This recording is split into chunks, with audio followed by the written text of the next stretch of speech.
आज आहे नागपंचमी आणि मी मस्त साडी नेसून रेडी झालेली आहे.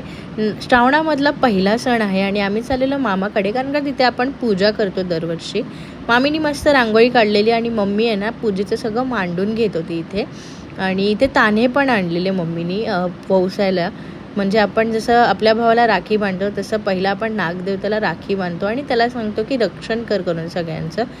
आणि मी पण इथे पूजा केली, मामीनी केली, सगळ्यांनी आम्ही पूजा केली आणि सगळ्यांना सांगितलं की भरपूर सारे आशीर्वाद दे नागदेवता. आणि मग इथे वालाची भाजी बनवायची होती, सो आम्ही वाल सोलत होतो. आणि आजच्या दिवशी आहे ना सगळं स्टीम खातात, म्हणजे तळलेलं वगैरे खात नाही. आणि मम्मीचं गार्डन बघा, इथे छोटंसं मम्मीने छान असं गार्डन बनवलेलं आहे. पूजा झाल्यानंतर मम्मीने प्रसाद दिली सर्वांना. आणि इथे मिमी आली होती टुनटुन टुनटुन उड्या मारत. मग तिला पण थोडंसं देवाच्या पाया पडायला लावलं, मस्त बसली होती बघा देवासमोर. आणि हा जो नागपंचमीचा व्हिडिओ आहे ना, पूजा कशी करतात आणि सगळं जे काय आहे त्याचा मी वेगळा व्हिडिओ बनवलेला आहे पहिलाच, लग्नाच्या अगोदरच. सो मी तो नक्कीच खाली तुम्हाला रिलेटेड व्हिडिओमध्ये देईन, तर तुम्ही जाऊन बघा.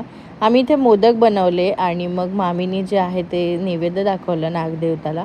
मग आम्ही जेवायला बसलो. जेवायला तर गोडी डाळ, वालाची भाजी, मोदक आणि भोपळा आणि मक्याची भाजी. ओके बाय, आजच्यासाठी एवढंच. भेटूया नवीन व्हिडिओमध्ये.